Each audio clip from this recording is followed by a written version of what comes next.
Would you judge a man by the clothes he wears? Don't skip this video.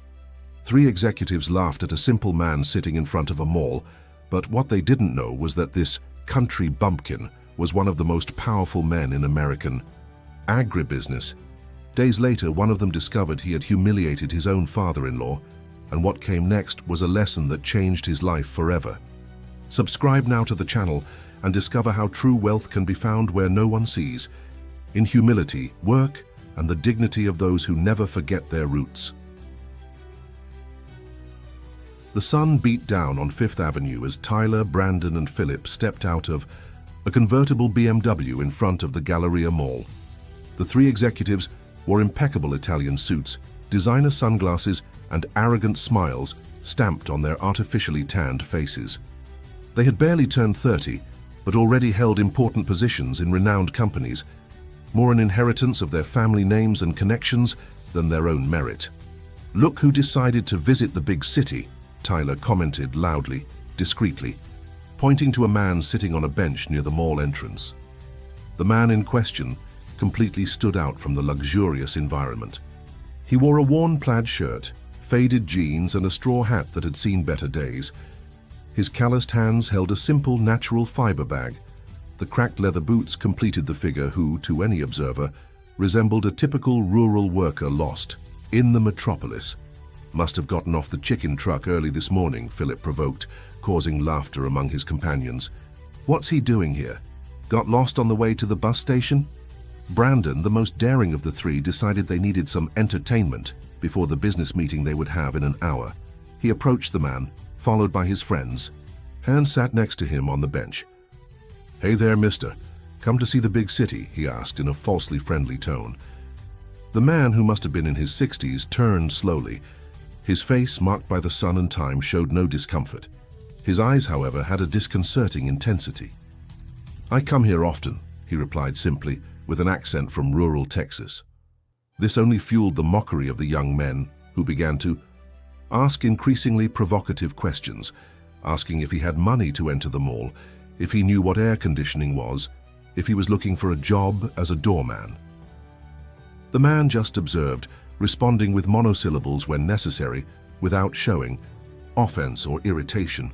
After a few minutes of that fun, the 3 decided it was time to move on to their appointment. "It was a pleasure, Mr. What's your name again?" asked Tyler mockingly. "Samuel," replied the man. "Samuel Miller." The 3 laughed once more and walked away, not noticing that a young woman had observed the entire scene from across the street, with eyes brimming with indignation. A week later, Tyler was visibly nervous as he adjusted his tie for the 10th time in the elevator mirror. He would finally meet his fiancée's parents after 6 months of dating.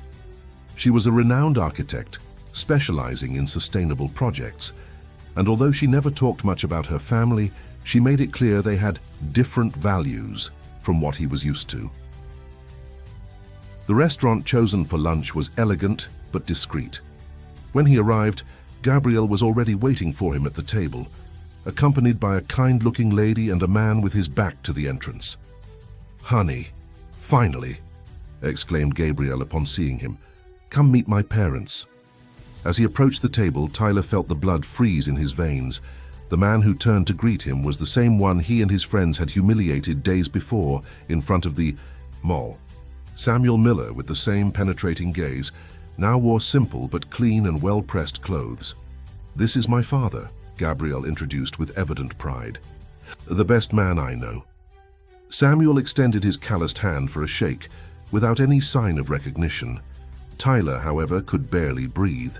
Mr. Samuel noticed the young man's discomfort, but made no comment. Lunch proceeded in a tense atmosphere. Tyler desperately tried to be pleasant, while Gabrielle, confused by the change in her fiancé's behavior, cast questioning glances. Mr. Samuel spoke little, always observing the reactions of his future son-in-law with calculated attention. When dessert arrived, Gabrielle decided to go to the bathroom accompanied by her mother, leaving the 2 men alone. "Aren't you going to say anything?" asked Tyler, his voice trembling. "About what?" Samuel replied calmly, stirring his coffee. "About..." About the other day in front of the mall. The old farmer took a sip before answering. My daughter likes you very much, says you're a good man. I prefer to believe her. The response, in its simplicity, was like a stab to Tyler. Before he could elaborate any excuse, Gabrielle and her mother returned to the table. Dad, don't forget tomorrow is the meeting with the investors, Gabrielle casually reminded him. Everything's ready, sweetheart. The helicopter picks me up at 9. Tyler almost choked on the last piece of cheesecake. Helicopter, investors. What was happening? What the young executive didn't know was that his life was about to completely turn upside down. The true identity of Samuel Miller was about to be revealed, and nothing would be the same again. The next morning, Tyler couldn't stop thinking about lunch with Gabrielle's parents. The mention of the helicopter and investors had intrigued him, but he preferred to believe it was just an exaggeration from the old country bumpkin trying to impress him.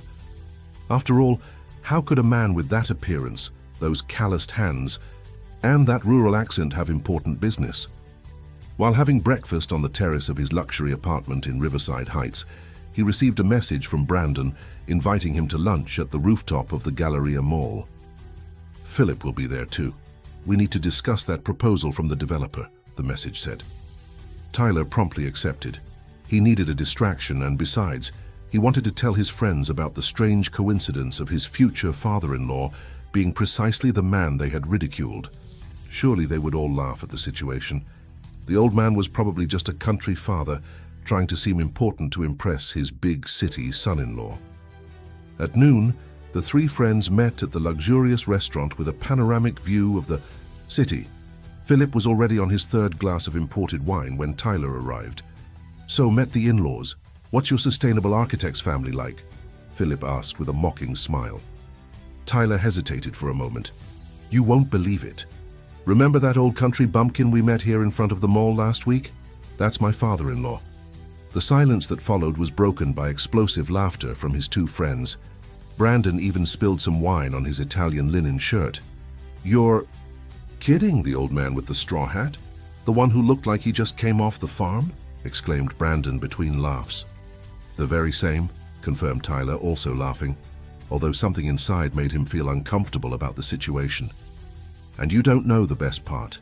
The old man talked about helicopters and investors. I think the poor guy is trying to impress his daughter and son-in-law with stories. Philip raised his glass in an ironic toast to the helicopter father-in-law, the invisible billionaire farmer. It was at that exact moment that the attention of everyone in the restaurant was diverted to the characteristic sound of propellers. A black, elegant and modern helicopter was approaching the helipad installed on top of the mall, something that was rarely used except for very special occasions. Look at that. Must be some important businessman, commented the restaurant manager, who was passing near the table of the three friends. Or maybe it's Tyler's country bumpkin father-in-law, joked Philip, provoking another round of laughter. The helicopter landed smoothly, and the three, along with the other customers, watched curiously through the glass walls. First, a man in a suit descended, clearly an assistant, carrying an executive briefcase. Then another man in a suit, possibly a security guard. And then, to the absolute shock of Tyler, Brandon and Philip, Samuel Miller descended. The same. Simple man in a straw hat, now wearing casual but elegant clothes. It can't be, murmured Tyler, feeling the blood drain from his face. A committee of executives who were already waiting at the helipad immediately surrounded Samuel, greeting him with evident respect. The restaurant manager, recognizing the visitor, ran outside to personally welcome him. Who the hell is this guy? Asked Brandon, completely perplexed. At that moment, a customer from a nearby table turned to them. You don't know who Samuel Miller is? He's the founder of Agritech Solutions and owner of the largest network of sustainable agriculture farms in the country. His fortune is estimated at several billion. He just closed a deal with international funds to export American agricultural technology. Philip choked on his wine. Brandon was paralyzed. Tyler felt the world spinning around him. Minutes later, the group of executives and Samuel entered the restaurant. The old farmer, as if sensing the gazes upon him, turned directly to the table where the three friends were sitting. His eyes met Tyler's for a brief moment, showing no emotion. Then, as if he hadn't recognized anyone, he continued to a private room with his entourage. "Tyler, are you engaged to Samuel Miller's daughter?" whispered Brandon, incredulous. The man is practically a legend in business. He started with a small farm in rural Texas and transformed family farming into an empire. He rarely appears in public and never gives interviews. Tyler's head was spinning. How did he not know this? Gabrielle had never mentioned the true dimension of her father's business. She always referred to him as a simple farmer who values the land and work. Now everything made sense. Gabrielle's excellent education, her contacts in the world of sustainable architecture, the ease with which she got her innovative projects approved. Tyler's phone vibrated. It was a message from Gabrielle. "We need to talk, tonight at my place." The tone was dry, direct, without the usual affectionate emojis. Tyler felt a chill run down his spine. Did she know? Had his future father-in-law told her about the encounter in front of them all? Meanwhile, in the private room, Samuel Miller was signing documents that would forever transform the American agribusiness scenario, completely oblivious to the drama unfolding a few tables away.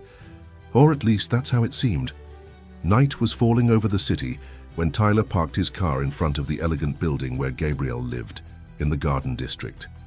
The grey sky and the cold wind foreshadowed the storm that was coming, not just in the skies, but in his life. The city lights were beginning to dot the urban landscape, and Tyler remained in his car for a few minutes, mentally rehearsing an apology that would sound sincere.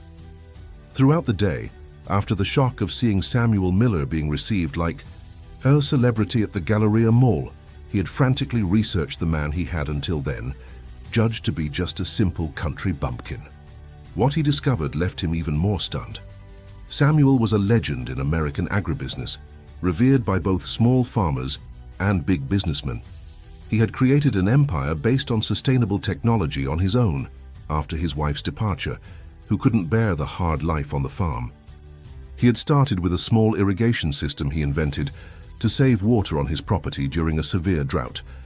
The simple idea transformed into a revolutionary patent. Then came genetically adapted seeds for dry climates, vertical cultivation, systems, and finally, a holding company that employed more than 10,000 people throughout the United States. With trembling hands, Tyler finally got out of the car and pressed the intercom. Gabrielle's soft voice authorized his entry, but when the apartment door opened, it wasn't her who greeted him, but Samuel, wearing a simple cotton shirt and clean jeans, without his usual hat. "My daughter asked me to talk to you first," said the old farmer without beating around the bush. "She's in her room, she'll come later." Samuel indicated a simple armchair near the window. Gabrielle's apartment, although located in one of the most expensive neighborhoods in the city, was decorated with elegant simplicity, sustainable wood furniture, plants everywhere, and black and white photographs showing rural landscapes. And field workers. Tyler sat down, swallowing hard. The dozens of apologies he had rehearsed on the way now seemed empty and pathetic. "Mr. Samuel, about that day at the mall, I really didn't know who you were, and..." The old man raised his hand, interrupting him with a firm but calm gesture. "And should that make a difference? If I were really just a rural worker, would it be right to treat me that way?" The question hit Tyler like a punch to the stomach. He lowered his eyes, unable to hold Samuel's penetrating gaze. "Do you know why I was sitting on that bench in my work clothes?" continued the old man. "Because I had just visited a community garden I finance in the East Side. I prefer to go personally, feel the soil, talk to the workers. I never send employees in my place for important things." Samuel rose with surprising agility for his age and walked to the panoramic window.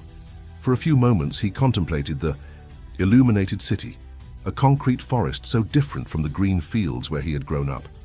"I was born in Dustville, West Texas, dry region, difficult to plant. My parents were small farmers, barely able to feed us. I started working on other people's farms at 12, earning a pittance but learning everything about the land." He turned to face Tyler, his eyes now full of memories. "I married young, to a city girl who thought she could adapt to life in the countryside.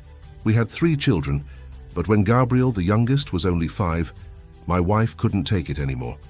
She moved to Austin with my oldest daughter. The middle son preferred to stay with me. Samuel picked up a frame on the nearby shelf where a photograph showed 3 smiling children in front of a simple farmhouse. I was left alone, raising 2 children and trying to make that ungrateful land produce. That's when the worst drought in 50 years came. Either I invented a way to save water, or I lost everything. He returned the picture frame to its place and continued. I spent sleepless nights studying books on hydraulics, physics, botany, subjects I had barely seen in the rural school where I studied until 4th grade.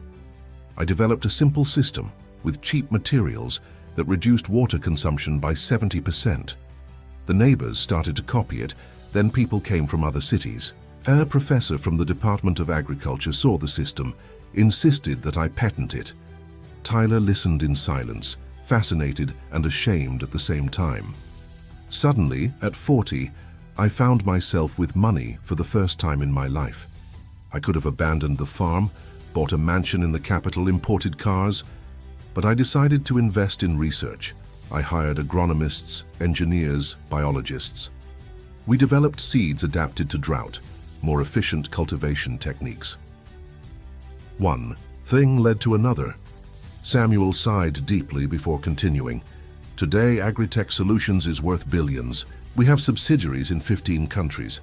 We export American technology to the world, but I never stopped being who I am. I use the same boots, the same hat, the same shirts. The only difference is that now I can help thousands of families live better from the land they love. Silence hung in the room.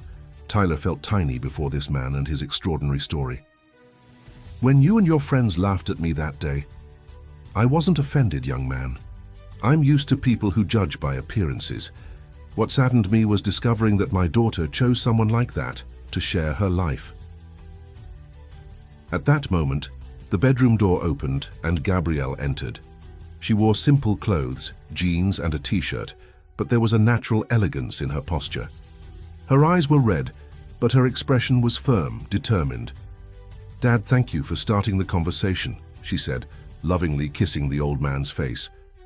Then she turned to Tyler with a look he had never seen before, a mixture of disappointment and pity. "Caroline, one of the mall employees, has been my friend since architecture school," Gabrielle began, sitting next to her father. "She works there part-time to help her family while finishing her studies. On the day you and your friends humiliated my father, she was there and filmed everything. She sent it to me immediately, shocked to recognize my fiancé participating in that." Tyler felt the world crumble on his shoulders. Gabrielle had known from the beginning. The lunch, the conversation, everything had been a test that he had miserably failed. "Why didn't you confront me right away?" he asked, his voice breaking. "I wanted to give you a chance to be honest, to recognize your mistake. During lunch, I prayed you would have the decency to apologize to my father, to admit what you had done. But you preferred to pretend nothing had happened." Gabrielle picked up a tablet on the table and showed Tyler the video, him and his friends surrounding Samuel, asking provocative questions, laughing shamelessly at the man who remained calm and dignified despite the humiliation. "This is the man who raised me, Tyler," continued Gabrielle, her voice now firmer. "A man who, even having the means to give his children a life of luxury, taught us the value of work, simplicity, respect for all human beings regardless of their social condition." She slowly removed her engagement ring and placed it on the center table. "I cannot build a life with someone who sees value only in what shines, in what appears to be successful according to superficial standards. My father taught me that a person's character is revealed in small actions, in everyday choices, especially when no one important is watching. In yours, I saw only contempt for the simpler ones." Samuel approached his daughter and placed a protective hand on her shoulder. There was a deep connection between the two, based on shared values and mutual respect. "I'm not returning the ring because of my father's fortune or what he represents in the business world," continued Gabrielle, a solitary tear running down her face. "I'm returning it because you were unable to see the value of a human being beyond appearances, and that's not the kind of partner I want to share my life with." Tyler tried to argue, justify, beg. He talked about his privileged upbringing, about how he had never had contact with realities different from his own, about how he could change. But it was too late. The damage was done. Trust broken. When he left the apartment that night, he carried not only the returned ring in his pocket, but the weight of a lesson that would take years to fully understand. The following months were devastating for Tyler. Soon after breaking up with Gabriel, the video of Samuel's humiliation leaked on social media. No one ever discovered how, but suspicions fell on Caroline, Gabriel's friend who worked at the mall. The repercussion was immediate and brutal. Tyler, Brandon, and Philip were exposed as symbols of arrogance and prejudice. Important clients cancelled contracts, partners distanced themselves, doors began to close in the corporate market of the city. Brandon tried to use his contacts to cover up the case, but the damage was already done. Philip, the most arrogant of the three, refused to apologize publicly, which made his situation even worse. In less than a month, he lost his position as director in a multinational company and saw his luxurious life quickly crumble. Meanwhile, the figure of Samuel Miller gained almost mythical contours in the national imagination. A major magazine published a special report on his extraordinary journey, from rural worker to billionaire who never forgot his origins or abandoned his principles. Samuel's social projects received renewed attention. Agricultural technical schools spread throughout the rural heartland, microcredit programs for small farmers, irrigation systems donated to underprivileged communities, research on cultivation in arid regions shared freely. Even with all this exposure, Samuel maintained his simple lifestyle, spending half his time on his farm in Texas, where he still woke up at dawn to work the land with his own hands. After 3 months of isolation and reflection, Tyler sold his luxury apartment and imported car. He moved to a simpler neighborhood and began to work as a volunteer in a social architecture project in the outskirts of the city. There, he met people whose value would never be measured by their material possessions, workers who shared what little they had, elderly people who preserved their dignity despite difficulties, young people who dreamed of a better future, despite obstacles. On a rainy winter afternoon, 6 months after the incident, Tyler finally gathered the courage and wrote a long letter to Samuel. He didn't ask for forgiveness or a second chance with Gabrielle. He didn't try to justify the unjustifiable. He just shared, with painful sincerity, how that encounter had transformed his life and his way of seeing the world. He talked about the lessons he was learning in the periphery, about how he finally understood what Samuel had tried to teach him, that the true measure of a human being is in their capacity to respect and value others, regardless of titles or possessions. Weeks passed without a response. Tyler didn't really expect Samuel to answer him, but he felt he needed to express his gratitude for the life lesson, as painful as it had been. On a spring morning, he received a simple package at the address of his new apartment. There was no return address, just his name written with strong handwriting, accustomed more to the handle of a hoe than to a pen. Inside the package, he found a handful of various seeds, carefully separated into small brown paper envelopes, each identified with the name of the plant. Along with it was a handwritten note. Planting is an act of faith in the future. Whoever sows believes in better days, even without the guarantee of harvest. It's never too late to start. These are seeds of resistant plants, which grow even in difficult soil. Like real people. SM. That same day, Tyler bought pots and soil. He planted each of the seeds in his small apartment. It was a symbolic gesture, but it represented the beginning of something new in his life. The understanding that true transformations begin with small daily actions. 3 months later, on a sunny Saturday, Tyler was passing in front of the Galleria Mall after a meeting with former colleagues who were slowly beginning to trust his work again. In the distance, he spotted a familiar figure, Samuel Miller, sitting on the same bench with the same simple clothes, the same straw hat, observing the movement of the city. For a moment, he thought about approaching, about thanking him personally for the lesson and the seeds, which now grew vigorously in his window. But he didn't have the courage. From a distance, he just made a respectful gesture with his head, a discreet greeting. The old farmer, with his perception sharpened by decades of observing nature and people, noticed the gesture.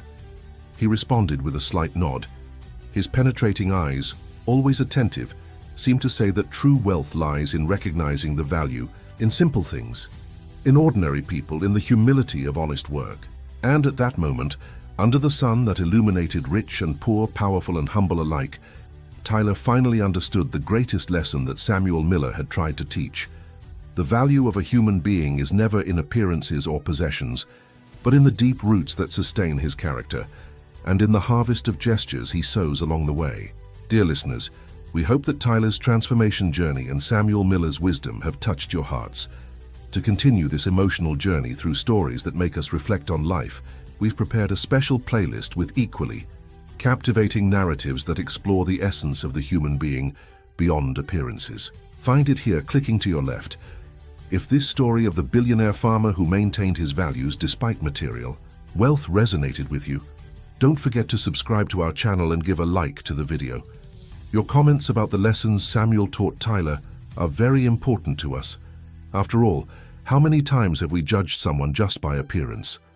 Every day we bring unique stories that explore the complexity of life and the values that really matter.